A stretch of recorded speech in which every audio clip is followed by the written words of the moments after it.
सैकड़ों बार उदाहरण है जब इन्होंने संविधान की धज्जियां उड़ाई, और आज यही कारण है कि संविधान ने उनको वहां बैठा दिया जहां 15 साल से टहल रहे हैं। 100 चूहा, हम लोग के यहाँ कहावत है, सभापति महोदय आप भी जानते हैं, आपके यहाँ भी उत्तर प्रदेश में कहावत होगा, 100 चूहा खा के बिल्ली चली हज करने के लिए।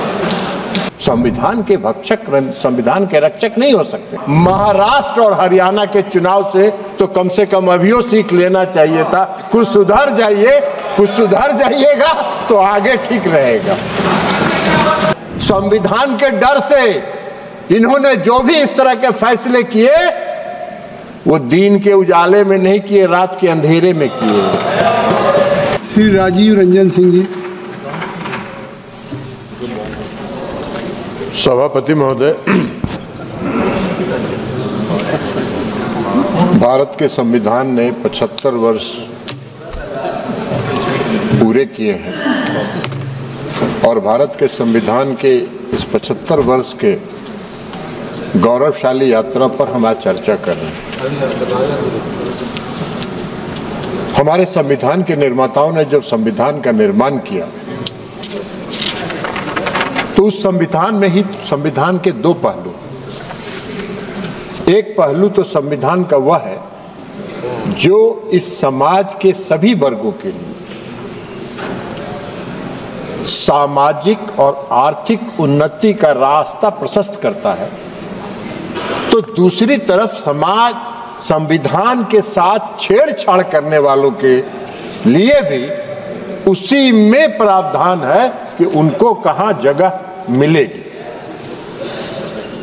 कई लोगों ने शासन किया इस देश में, बहुत लंबा शासन किया। अब आज बात करते हैं इस देश के आदरणीय प्रधानमंत्री नरेंद्र मोदी जी। नरेंद्र मोदी जी ने पिछले 10 वर्षों में जो काम किया है उसकी विस्तार से चर्चा माननीय रक्षा मंत्री जी ने की है। एक एक काम उन्होंने गिनाया, हम उसको दोहरा के उसका समय नहीं लेना चाहते, लेकिन एक मूल मंत्र जो आदरणीय प्रधानमंत्री नरेंद्र मोदी जी का है वो इसी संविधान से निकला है, जिसमें लिखा है, उनका नारा है, सबका साथ, सबका विकास, सबका विश्वास और सबका प्रयास।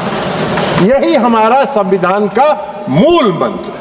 अब इनको कहां से समझ में आएगा ये मूल मंत्र? इतना लंबे समय तक इन्होंने किया और सैकड़ों बार उदाहरण है जब इन्होंने संविधान की धज्जियां उड़ाई, और आज यही कारण है कि संविधान ने उनको वहां बैठा दिया जहां 15 साल से टहल रहे हैं। ये संविधान का ही, ये संविधान का, संविधान को ये ऐसा इस्तेमाल करते थे जैसे लगता था कि इनका, ये अभी चर्चा कर रहे थे, संविधान की बहुत बात कर रही थी। कांग्रेस पार्टी की माननीय सदस्य ने अपने प्रथम स्पीच में बहुत ही चुटकुले के साथ और व्यंग्यात्मक टिप्पणियां इस सरकार पर आदरणीय प्रधानमंत्री नरेंद्र मोदी जी की। अरे आप तो अभी ज्ञान आपको नहीं है, जरा अपने पूर्वजों के, आपके जो पूर्वजों ने जो इस देश में शासन किया है उनका भी जरा इतिहास तो पढ़ लेते। 100 चूहा, हम लोग के यहाँ कहावत है, सभापति महोदय आप भी जानते हैं, आपके यहाँ भी उत्तर प्रदेश में कहावत होगा, 100 चूहा खा के बिल्ली चली हज करने के लिए। पूरे शासन काल में आपने संविधान की धज्जी उड़ाई, और संविधान की धज्जी उड़ाने के बाद जो संविधान के भक्षक हैं वो आज संविधान का कॉपी लेके घूम रहे हैं, जैसे लगता है कि कितने बड़े संविधान के रक्षक। संविधान के भक्षक संविधान के रक्षक नहीं हो सकते, और इसलिए आप आज वहां बैठे हैं। आपको संविधान की प्रति लेके घूमने का हक नहीं है, और जब आप संविधान की प्रति लेके घूमते हैं तो इस देश की जनता हंसती है, और आपको कम से कम महाराष्ट्र और हरियाणा के चुनाव से तो कम से कम अभियो सीख लेना चाहिए था। कुछ सुधर जाइए, कुछ सुधर जाइएगा तो आगे ठीक रहेगा।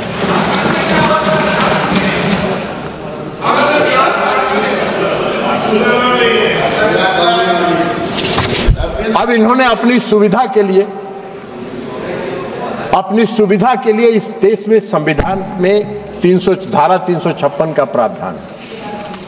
और धारा 356 का जब प्रावधान है और जब संविधान का निर्माण हो रहा था, उस समय डॉक्टर भीमराव अंबेडकर ने कहा था कि संविधान में अनुच्छेद 356 को संविधान के मित्र पत्र की संज्ञा उन्होंने दी। मित्र पत्र मतलब इसका इस्तेमाल विशेष परिस्थिति में ही किया जाना चाहिए। इन्होंने कैसे किया? इनका इतिहास है। इन्होंने किया, पंडित जवाहरलाल नेहरू जी ने 7 बार किया 356 धारा का इस्तेमाल। इंदिरा गांधी ने किया 51 बार, 51 टाइम्स धारा 356 का इस्तेमाल। राजीव गांधी जी के शासनकाल में 6 बार इसका इस्तेमाल हुआ। पीवी नरसिंह राव के समय में इसका 11 बार इस्तेमाल हुआ और डॉक्टर मनमोहन सिंह की सरकार में 12 बार हुआ। अब डॉक्टर मनमोहन सिंह जी की सरकार ने तो जो बिहार में किया था 2005 में, वो तो अभूतपूर्व है। ये संविधान की रक्षा की बात कर रहे थे, संविधान की बात कर रहे हैं। संविधान के डर से इन्होंने जो भी इस तरह के फैसले किए, वो दिन के उजाले में नहीं किए, रात के अंधेरे में किए। बिहार में जब 2005 में सरकार बन रही थी, फरवरी के चुनाव के बाद, तो एक कैबिनेट मंत्री बहुत दबंग कहे जाते थे, वो चले गए प्रधानमंत्री जी के यहाँ 12 बजे रात को और उन्होंने कहा सरकार गिरा देंगे, नहीं तो विधानसभा को भंग करो। 4 बजे भोर में कैबिनेट की मीटिंग हुई। महामहिम राष्ट्रपति मॉस्को में थे, फैक्स पर भेज के उनसे दस्तखत करवा के मंगवाया गया और जब सूर्योदय हुआ तो बिहार में राष्ट्रपति शासन लग गया। अब यही तो काम है, यही तो काम किया इन्होंने, दिन के उजाले में नहीं किया। इमरजेंसी भी जब लगाया इन्होंने इस देश में, तो 12 बजे रात में सभी कैबिनेट मंत्रियों को बुलाकर दस्तखत कराया गया और सुबह इमरजेंसी की घोषणा कर दी गई। संविधान की बात कर रहे हैं, संविधान की रक्षा की बात करते हैं। सत्ता में बने रहने के लिए, सत्ता में बने रहने के लिए और अपने स्वार्थ के लिए इन्होंने संविधान की धज्जियां उड़ाई, संविधान को तार तार किया। संविधान निर्माताओं की आत्मा को इन्होंने कलंकित करने का काम किया। यह काम इन्होंने किया। आप आरोप लगाते हैं प्रधानमंत्री नरेंद्र मोदी जी। प्रधानमंत्री जी नरेंद्र मोदी जी जब शपथ लेने जाते हैं तो नतमस्तक होकर संविधान का नमन करते हैं और तब सब शपथ लेते हैं और शपथ के मुताबिक सबका साथ, सबका विश्वास, सबका प्रयास और सबका विकास, इस मूल मंत्र के साथ इस देश के निर्माण में लगे। इसलिए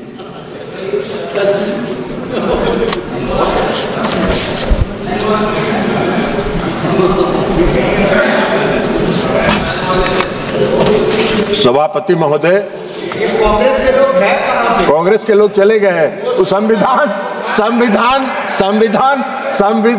से उनको कोई मतलब नहीं है। उनको कोई संविधान से लेना देना नहीं है। आप चेयर को एड्रेस करिए, आप इधर एड्रेस कर, भूल जाइए। महोदय, जब 1975 में इमरजेंसी लगा तो हम सब लोग जेल में थे और कई प्रताड़नाएं हुई। अचानक लग गया इमरजेंसी, और अचानक इमरजेंसी लगा क्यों भाई? नंबर आपका है। तो इलाहाबाद हाई कोर्ट ने उस तत्कालीन प्रधानमंत्री के चुनाव को अवैध करार दे दिया था। आपका नंबर आ जाएगा इसके पर। और अवैध करार दे दिया। उनको अपनी गद्दी भी बचानी थी, तो गद्दी बचाने के लिए उन्होंने इस देश में इमरजेंसी लगाया और लाखों लोगों को मीसा में उठा के जेल में बंद कर दिया गया। पूरे देश में कोई छोटा से लेकर बड़ा विरोधी दल का नेता नहीं था जो सड़कों पर घूम सकता था। संविधान की बात कर रहे हैं, संविधान की दुहाई दे रहे हैं, संविधान की प्रति लेके घूम रहे हैं। पैनल वाला न्यायपालिका पर प्रतिबंध लगा, मौलिक अधिकार समाप्त कर दिया गया, बोलने पर पाबंदी लगा दी गई, पैनल के लिए मीडिया वालों को जेल भेज दिया गया, संविधान की कई धाराओं को संविधान के 9th शेड्यूल में डाल के कोर्ट को प्रतिबंधित कर दिया गया कि आप उसकी सुनवाई नहीं कर सकते हैं। 6 साल अपना शासन 5 साल के शासन को 6 साल कर लिया उन्होंने, और उसके बाद अगर उनका बस चलता तो आजीवन के लिए अपना कर लेते। ये संविधान के रक्षक हैं और ये संविधान लेके घूम रहे हैं इस देश में। इस देश के लोग तो हंसते हैं ना, अपनी गद्दी बचाने के लिए और अपने स्वार्थ की सिद्धि के लिए इन लोगों ने संविधान का किया। आरक्षण की बात कर रहे हैं। कांग्रेस नकारात्मक प्रचार करके हरियाणा में, महाराष्ट्र में घूम घूम के प्रचार कर रही थी कि नरेंद्र मोदी जी आरक्षण समाप्त कर दें। अरे भाई, नरेंद्र मोदी जी ने तो सब दिन कहा और ताल ठोक के कहा है कि आरक्षण नहीं समाप्त होगा, नरेंद्र मोदी जब तक है तब तक आरक्षण समाप्त नहीं होगा। आप कौन सा नकारात्मक प्रचार कर रहे हैं?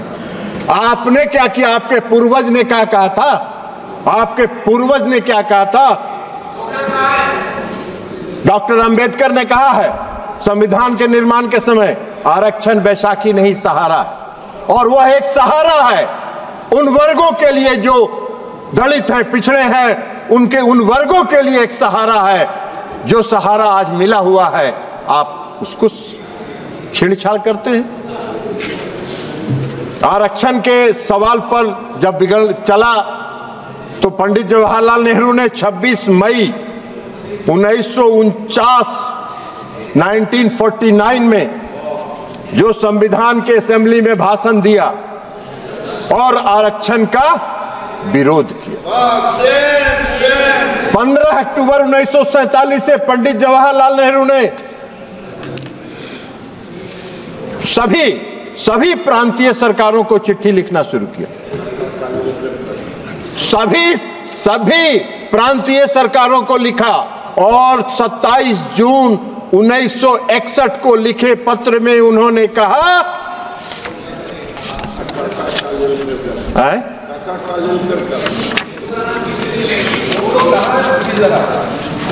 तो सब घसक गए, उनको संविधान से कोई मतलब है ही नहीं ना।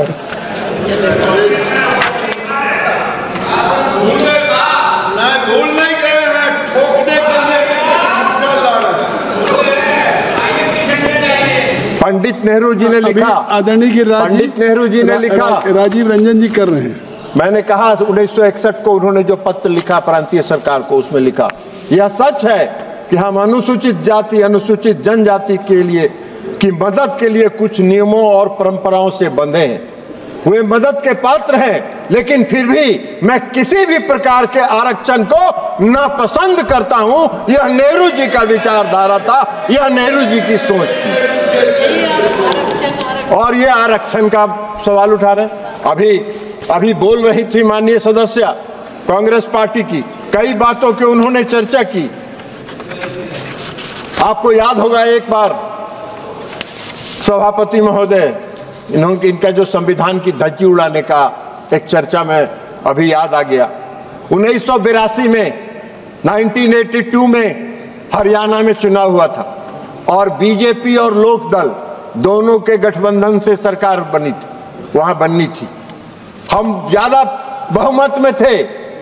वहां तपासे साहब गवर्नर थे और तपासे साहब गवर्नर ने चौधरी देवीलाल जी नेता चुने गए। उनको कहा कि आप सोमवार को सभी विधायकों को लेके आइए, आपका शपथ ग्रहण कराएंगे। इतवार को संडे को दिल्ली चले आए, यहां से दिशा निर्देश मिला और इतवार को ही उन्होंने कांग्रेस की सरकार का, हरियाणा की सरकार का दिल्ली में शपथ ग्रहण करा दिया गया। यह संविधान के रक्षक है, ये संविधान के रक्षक है। तो इसलिए ये अब अभी चर्चा कर रही थी, बोल रही थी जाति गणना पर। जरा जातीय गणना पर चले गए। विरोधी दल के नेता अखिलेश जी भी यहाँ नहीं हैं, अखिलेश जी गवाह हैं। INDIA की मीटिंग हो रही थी बंबई में, बेंगलुरु में, सवाल उठा कि जातीय जनगणना पर प्रस्ताव पारित करिए। ये मुंह में टेप लगा के बैठे हुए थे, मुंह में टेप लगा के बैठे हुए थे, मैं भी उसमें था। तो इनकी कथनी और करनी में यही फर्क है, ये अपने राजनीतिक इस्तेमाल के लिए नारा और अपने फायदे के लिए नारा के रूप में इस्तेमाल करते हैं। उनको कभी खुलासा करना चाहिए। हम चुनौती देते हैं, यह प्रस्ताव आया, मुंह में पट्टी बांध के, मुंह में टेप लगा के क्यों खड़े थे, यह आपको बताना चाहिए, यह आपको बताना चाहिए। आप कह रही थी माननीय सदस्य, साहस संविधान ने दिया है। अरे संविधान में तो साहस दिया ही है, और संविधान ने अगर साहस नहीं दिया होता तो हम लोग इमरजेंसी में इतना झेलते कैसे? आपकी प्रताड़ना को, आपकी प्रताड़ना को हम लोगों ने झेला, तो यह संविधान ने ही ना हमको साहस दिया था, और उस संविधान में हम लोगों ने झेला, तो ये संविधान ने दिया है। लेकिन आपने कभी झेला नहीं है। आप समझती हैं कि सोना का चम्मच लेके हम लोग पैदा हुए हैं इस देश में शासन करने के लिए। देश की जनता ने कहा कि आप विपक्ष में बैठने के लायक हो, वहीं बैठते रहो, वहीं आनंद करते रहो। मोदी जी तीसरी बार आए हैं, चौथी बार आएंगे, आपका नामो निशान कुछ दिन में समाप्त हो जाएगा। अभी हुआ है ना, अभी हरियाणा में, महाराष्ट्र में और जम्मू एंड कश्मीर में क्या आपका असर हुआ? कांग्रेस पार्टी का क्या असर हुआ? कांग्रेस पार्टी जम्मू एंड कश्मीर में समाप्ति की ओर है। कुछ पीडीपी का सहयोगियों की मदद से मात्र 6 सीटें मिली है, और महाराष्ट्र में तो आप ही सबसे नीचे हैं। तो आपका ये हश्र हो रहा है, तो आपका हश्र आगे भी यह होता रहेगा। लेकिन अभी भी सुधर जाइए और संविधान का प्रति लेके मत घूमिए। कम से कम आप आदरणीय प्रधानमंत्री नरेंद्र मोदी जी ने इस देश के गरीबों के लिए, अति पिछड़ों के लिए जो काम किया है, इस देश के गरीबों के लिए, उसका सकारात्मक प्रचार करिए और उसकी प्रशंसा करिए, तभी आपको कुछ कल्याण होगा, अन्यथा आपका कुछ होने वाला नहीं है। इसलिए संविधान के इस 75 वर्ष की यात्रा पर जो कांग्रेस पार्टी है, उनको हक नहीं है, उनको कोई अधिकार नहीं है इस संविधान की प्रति को लेकर घूमना, इस संविधान की बात करना। संविधान के रक्षक इस देश के प्रधानमंत्री आदरणीय नरेंद्र मोदी जी हैं, और जब तक नरेंद्र मोदी जी हैं, संविधान के साथ कोई छेड़छाड़ नहीं कर सकता है। संविधान में दिए गए प्रावधानों के साथ कोई छेड़छाड़ नहीं कर सकता है। आप लाख दिग्भ्रमित करते रहे, इस देश की जनता दिग्भ्रमित नहीं होने वाली है। नरेंद्र मोदी जी के नेतृत्व पर विश्वास करती है, भरोसा करती है, और इसलिए गांव-गांव में यह चर्चा होता है, यह मोदी की गारंटी है, मोदी की गारंटी है, और मोदी की गारंटी है संविधान की रक्षा करना, और संविधान की रक्षा हो रही है। बहुत बहुत धन्यवाद।